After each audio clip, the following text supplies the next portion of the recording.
O Livro dos Espíritos, obra de Allan Kardec, parte 3. É isso que nos dizem, sendo curioso observar os meios que empregam muitas vezes para atenuar esse obstáculo. Isso aconteceria conosco se tivéssemos de nos exprimir em um idioma com palavras e fraseado extensos, porém mais pobre de expressões do que a nossa língua nativa. É a dificuldade que experimenta o homem de gênio, impaciente com a lentidão da pena, sempre atrasada em relação ao seu pensamento. Compreende-se, pois, que os espíritos atribuam pouca importância à puerilidade da ortografia quando tratam de um ensinamento profundo e sério. Não é maravilhoso, aliás, que exprimam indiferentemente em todas as línguas e as compreendam todas? Não falta concluir daí, portanto, que a correção convencional da linguagem lhes seja desconhecida. Eles a observam quando isso é necessário. É assim, por exemplo, com a poesia ditada, que desafia, muitas vezes, a crítica do mais meticuloso purista, e isso malgrado a ignorância do médium. Existem ainda as pessoas que veem perigo por toda parte, em tudo o que não conhecem, não faltando as que tiram conclusões desfavoráveis ao espiritismo, alegando que certas pessoas, em se entregando a esses estudos, têm perdido a razão.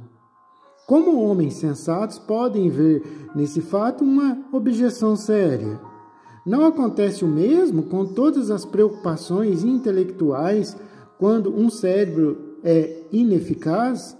Sabe-se o número de loucos e de maníacos produzidos pelos estudos matemáticos, médicos, musicais, filosóficos e outros tantos? E devemos, por isso, suprimir tais estudos? O que provam esses fatos? Pelos trabalhos corporais, esfalfam-se braços e pernas, que são instrumentos da ação material. Pelos trabalhos da inteligência, fatiga-se o cérebro, que é o instrumento do pensamento.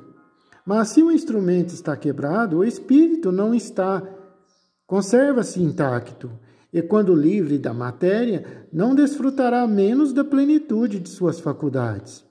Foi em sua especialidade como homem um mártir do trabalho.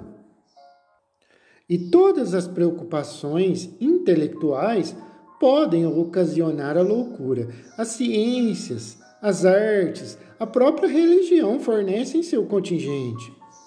A loucura tem por causa primária uma predisposição orgânica do cérebro que o torna mais ou menos suscetível a certas impressões. Havendo uma predisposição à loucura, esta tomará o caráter da preocupação principal, que deve então tornar-se uma ideia fixa. Essa ideia fixa poderá ser a dos espíritos. Sim, poderá, naquele que se ocupa do assunto.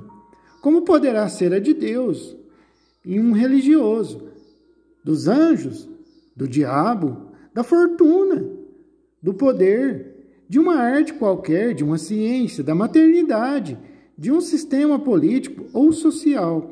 É provável que o louco religioso se apresente como um louco espírita, se o espiritismo tivesse sido a sua preocupação dominante. Como o louco espírita se apresentaria de outra forma, segundo as circunstâncias. Digo, portanto, que o espiritismo não tem nenhum privilégio neste assunto, mas vou mais longe. Digo que, bem compreendido, é um preservativo contra a loucura. Nota: ideia fixa ou monoideísmo caracteriza pela estagnação do espírito em torno de determinadas situações ou sentimentos. Na psiquiatria, neurose obsessiva, etc. Está indicando aqui alguns livros. André Luiz, Espírito, Chico Xavier, Evolução em Dois Mundos, Monoideísmo e Reencarnação. Ver também Mecanismos da Mediunidade, Negação da corrente mental. Nota da editora. Entre as causas mais numerosas de superexcitação cerebral, falta contar as decepções, as infelicidades, as afeições contrariadas, que são, ao mesmo tempo, as causas mais frequentes de suicídio. Ora, o verdadeiro espírita vê as coisas deste mundo sobre um ponto de vista elevado. Elas lhe parecem tão pequenas, tão mesquinhas, se comparadas ao futuro que o espera. A vida é para o espírita tão curta, tão fugídia, que as tribulações deste mundo nada mais são, a seus olhos, que os incidentes desagradáveis de uma viagem. Isso que em outros produziria uma violenta emoção, pouco afeta o espírita, pois ele sabe, aliás, que os pesares da vida são provas que servem ao seu avanço, se a sofrer sem murmurar e sem maldizer a vida e a Deus, porque será recompensado, sabe ele, segundo a coragem com a qual tê-las há suportado. Suas convicções lhe dão, portanto, uma resignação que o preserva do desespero e, por consequência, de uma causa incessante de loucura e até de ideias fixas de suicídio e outras coisas. Ele sabe, por outro lado, pelo exemplo que lhe dão as comunicações dos próprios espíritos, a sorte triste e lamentável daqueles que abreviaram voluntariamente seus dias aqui na Terra através do suicídio. E só esse quadro já basta, é suficiente para fazê-lo refletir 1000 vezes, 1 milhão de vezes ou mais. Assim, o número daqueles que têm sido detidos diante deste sinistro precipício, que é o suicídio, é considerável pelo Espiritismo, é gigantesco. É um dos resultados do Espiritismo, que os incrédulos riam quando quiserem rir, desejando-lhes as consolações que o Espiritismo procura dar a todos os que se dedicam a Desejamos-lhes as consolações que o Espiritismo procura dar a todos os que se dedicam a sondar-lhe os mistérios profundos. Ao número das causas da loucura, falta, todavia, colocar o pavor pelo diabo, que tem desordenado muitos e muitos cérebros. Sabe-se o número de vítimas que tem feito ao abalar imaginações fracas, com esse quadro que se esforçam por tornar mais assustador com hediondos detalhes? O diabo, dizem, só assusta as crianças pequenas. É um freio para torná-las prudentes. Sim, como o bicho-papão e o lobisomem. Mas quando não têm mais medo, ficam piores que antes. E para o bem resultado, não se conta o número de epilepsias causadas pelo abalo de cérebros delicados. A religião seria bem falível se, na falta de temor, seu poder pudesse ser comprometido. Felizmente, não é assim. Ela tem outros meios de agir sobre as almas, e o Espiritismo lhe fornece os mais eficazes e mais sérios, desde que saiba aproveitá-los, mostrar a realidade das coisas e, por aí, neutralizar os funestos efeitos de um temor exagerado. Resta-nos examinar 2 objeções, as únicas que merecem verdadeiramente esse nome, porque estão firmadas em teorias racionais. Tanto uma quanto a outra admitem a realidade de todos os fenômenos, materiais e morais, mas excluem a intervenção dos espíritos. Para a primeira dessas teorias, todas as manifestações atribuídas aos espíritos não seriam outra coisa que efeitos magnéticos. Os médiuns estariam em um estado que poderíamos assim dizer, de sonambulismo desperto, fenômeno conhecido por toda pessoa que estudou o magnetismo. Nesse estado, as faculdades intelectuais adquirem um desenvolvimento anormal. O círculo das percepções intuitivas estende-se além dos limites de nossa percepção ordinária. Desse modo, o médium tiraria de si mesmo e, por efeito de sua lucidez, tudo o que diz e todas as noções que transmite, mesmo sobre as coisas que lhe são as mais estranhas em seu estado habitual. Não é que contestemos o poder do sonambulismo, que temos visto os prodígios e estudado todas as fases durante mais de 35 anos. Convenhamos que, em efeito, muitas das manifestações espíritas podem ser explicadas por esse meio, mas uma observação contínua e atenta mostra uma multidão de fatos em que a intervenção do médium, a não ser como instrumento passivo, é materialmente impossível. A esses que compartilham desta opinião, nós diremos, como aos outros: vejam e observem, porque seguramente não viram tudo.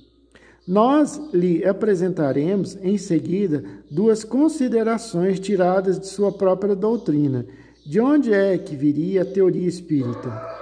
É um sistema imaginado por alguns homens para explicar os fatos? De modo algum.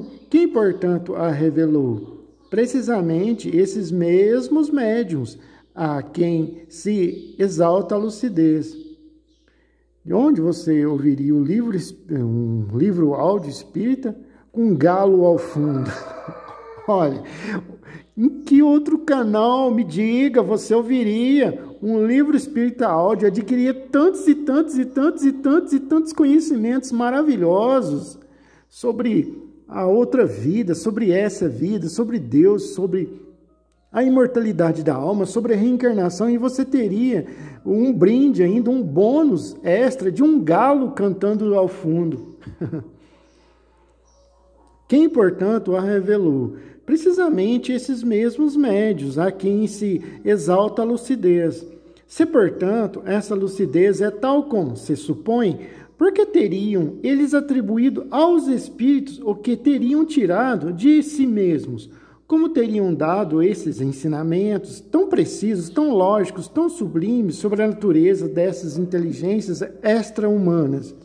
De duas uma, ou são lúcidos ou não o são. Se o são, e se temos confiança em sua veracidade, não poderíamos admitir, sem contradição, que não estejam com a verdade.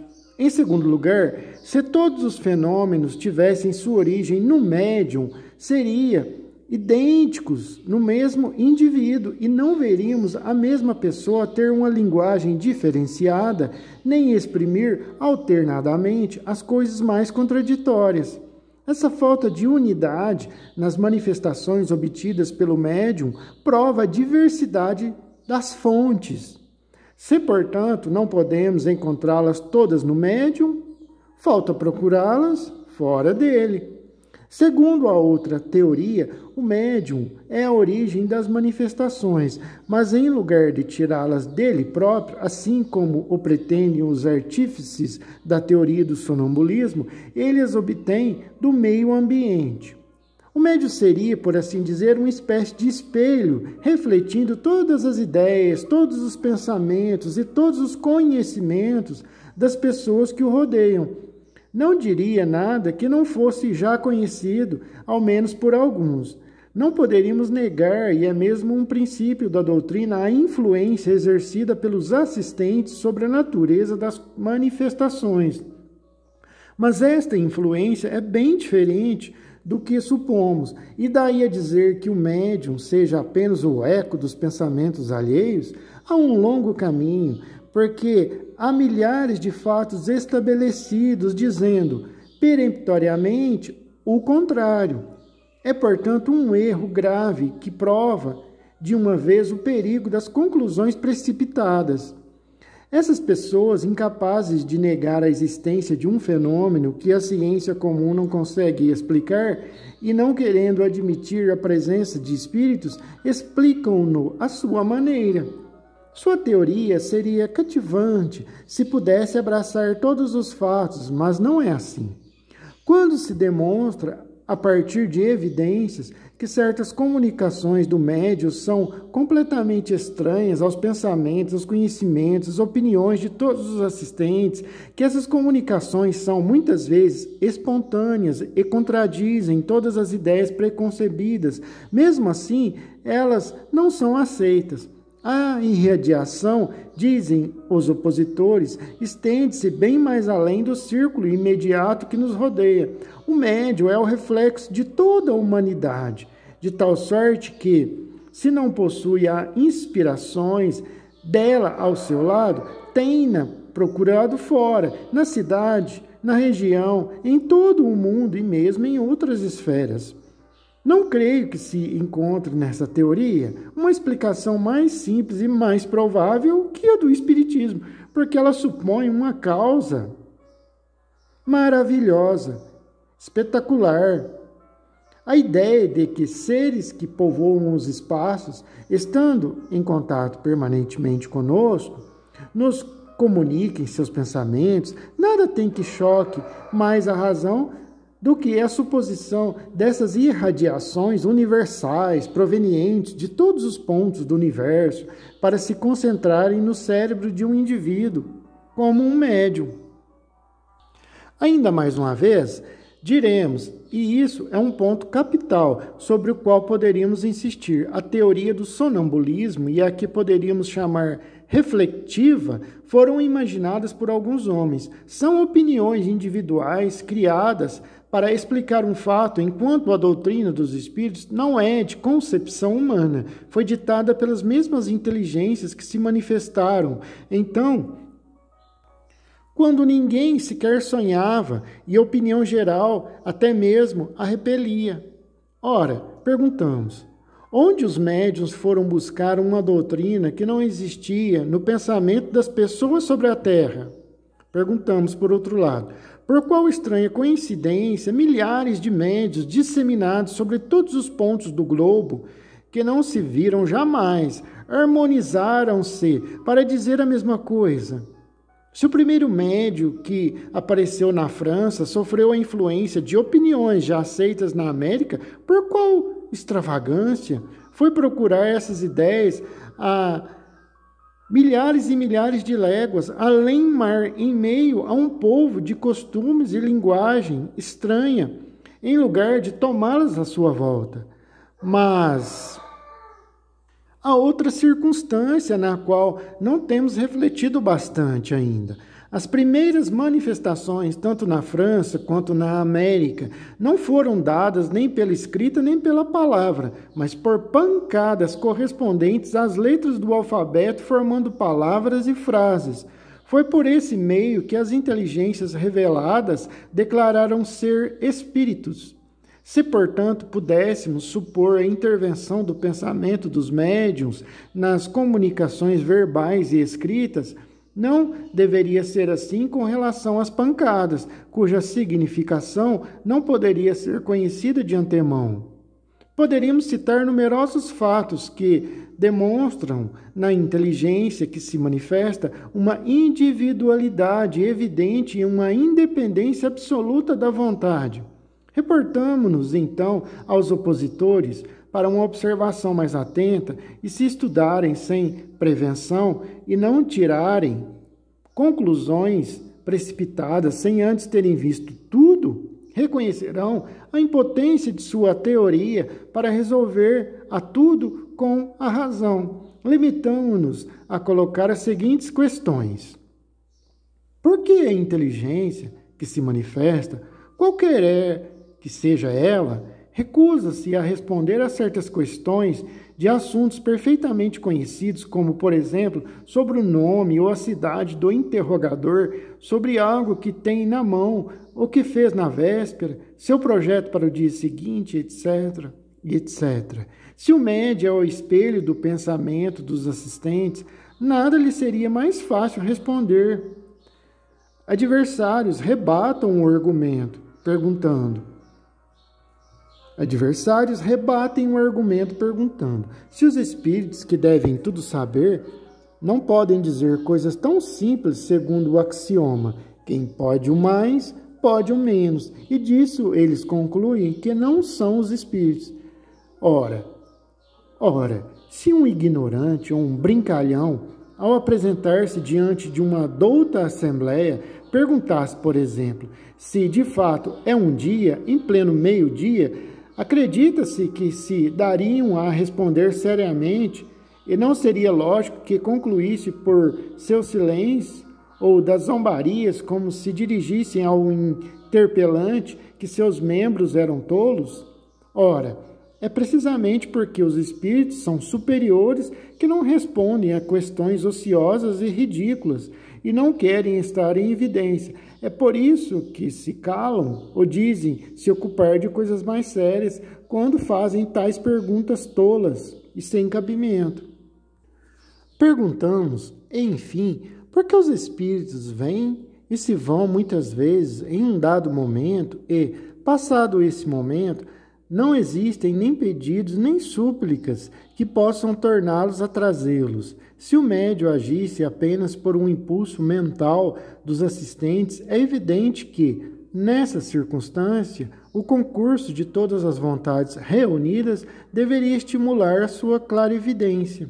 Portanto, se não cede ao desejo da Assembleia, apoiado por sua própria vontade, é porque obedece a uma influência estranha a ele mesmo e aos que o cercam, influência essa que demonstra a sua independência e a sua individualidade.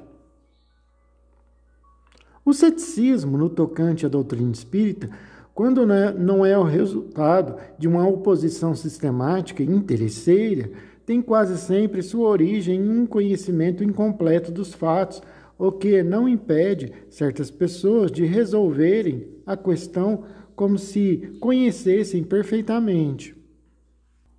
Podemos ter muito espírito e até muita instrução e falhar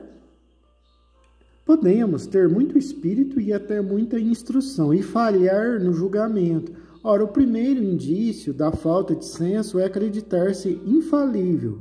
Muitas pessoas também veem nas manifestações espíritas nada mais que um objeto de curiosidade. Esperamos que, pela leitura do presente trabalho, encontrem nesses fenômenos estranhos outra coisa além de um simples passatempo.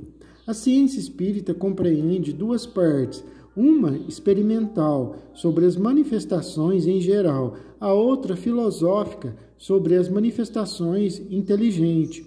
Quem quer que tenha observado somente pelo ângulo da primeira está na posição daquele que conheceria a física apenas pelas experiências recreativas, sem haver penetrado no fundo da ciência. A verdadeira doutrina espírita está no ensinamento dado pelos espíritos, e os conhecimentos que esse ensinamento comporta são muito sérios para poderem ser assimilados de outro modo que não seja por um estudo profundo e contínuo, feito no silêncio e no recolhimento, porque só nessas condições se pode observar um número infinito de fatos e de nuances que escapam ao observador superficial e permitem firmar uma opinião.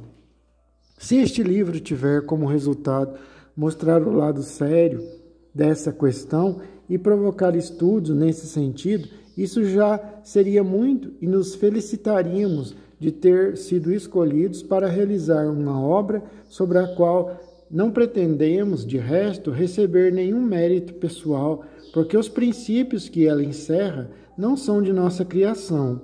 O mérito é, portanto, inteiramente dos espíritos que a ditaram. Esperamos que tenha outro resultado que é o de guiar os homens desejosos de se esclarecerem, ao indicar-lhes, nesses estudos, uma meta grande e sublime, a do progresso individual e social, e de indicar-lhes o caminho a seguir para atingi-lo. Nota: José Herculano Pires assim interpreta essa assertiva do codificador. Kardec partiu da pesquisa científica, originando-se desta ciência espírita. Desenvolveu a seguir a interpretação dos resultados da pesquisa, que resultou na filosofia espírita. Tirou depois as conclusões morais da concepção filosófica que levaram naturalmente à religião espírita. É por isso que o espiritismo se apresenta como doutrina de tríplice aspecto. Fim da nota. Terminamos com uma última consideração. Os astrônomos, ao sondar o espaço, encontraram na ordenação dos corpos celestes lacunas não justificadas e em desacordo com as leis do conjunto. Suspeitaram que essas lacunas deviam ser corpos que escapavam à sua observação. Por outro lado, observaram certos efeitos cuja causa lhes era desconhecida e disseram a si mesmos: ali deve existir alguma coisa, porque essa lacuna não pode existir e esses efeitos devem ter uma causa. Julgando, então, a causa pelo efeito, eles puderam calcular os elementos e, mais tarde, os fatos vieram justificar suas previsões. Apliquemos esse raciocínio a outra ordem de ideias. Se observarmos a série de seres, vemos que formam uma cadeia sem solução de continuidade, desde a matéria bruta até o homem mais inteligente. Mas entre o homem e Deus, que são o alfa e o ômega de todas as coisas, que imensa lacuna! É racional pensar que o homem detém o último elo dessa corrente, que ele transponha sem transição a distância que o separa do infinito? A razão nos diz que entre os mundos conhecidos devem existir os desconhecidos. Qual é a filosofia que tem preenchido essa lacuna? O Espiritismo nos mostra que é ocupada pelos seres de todas as ordens do mundo invisível, e esses seres não são outros que os espíritos dos homens nos diferentes graus que conduzem à perfeição. Então, tudo se liga, tudo se encadeia, desde o alfa até o ômega. Aos que negam a existência dos espíritos, preencham, portanto, o vazio que eles ocupam. Os que riem, atrevam-se, portanto, a rir das obras de Deus e de sua onipotência. Allan Kardec. Os fenômenos que escapam às leis da ciência comum manifestaram-se em toda parte e revelam como uma causa a ação de uma vontade livre e inteligente. A razão diz que um efeito inteligente deve ter como causa uma força inteligente. Os fatos provaram que essa força pode entrar em comunicação com os homens por sinais materiais. Essa força, interrogada sobre a sua natureza, declarou fazer parte do mundo dos seres espirituais, que se despojaram do envoltório corporal do homem. Foi assim que foi revelada a doutrina dos espíritos. As comunicações entre o mundo espírito e o mundo corporal estão na natureza e não constituem nenhum fato sobrenatural. É por isso que se acham vestígios em todos os povos, em todas as épocas, em todas as culturas. Hoje, são gerais e patentes por todo o mundo. Os Espíritos anunciam que os tempos marcados pela providência divina para uma manifestação universal estão chegados e que, sendo ministros de Deus e agentes de sua vontade, sua missão é instruir e esclarecer os homens para trabalhar em uma nova era de regeneração para a humanidade. Este livro é a síntese de seus ensinamentos. Foi escrito por ordem e sobre ditado dos espíritos superiores para estabelecer os fundamentos de uma filosofia racional, livre dos preconceitos do espírito de sistema. Ele não encerra nada que não seja a expressão de seu pensamento e que não tenha sofrido seu controle. A ordem e a distribuição metódica das matérias, assim como as notas e a forma de algumas partes da redação, constituem a única obra daquele que recebeu a missão de publicá-la. Dos vários espíritos que concorreram para a realização desta obra, muitos viveram em diversas épocas na Terra, onde pregaram e praticaram a virtude e a sabedoria. Outros não pertencem, por seu nome, a nenhuma personagem de cuja história se tenha guardado a lembrança, mas sua elevação está atestada pela pureza de sua doutrina e sua união com aqueles que trazem nomes venerados. Eis os termos nos quais nos deram, por escrito e pela intermediação de vários médiuns, a missão de escrever este livro. Ocupa-te com o zelo e perseverança do trabalho que empreendeste com o nosso concurso, porque esse trabalho é nosso.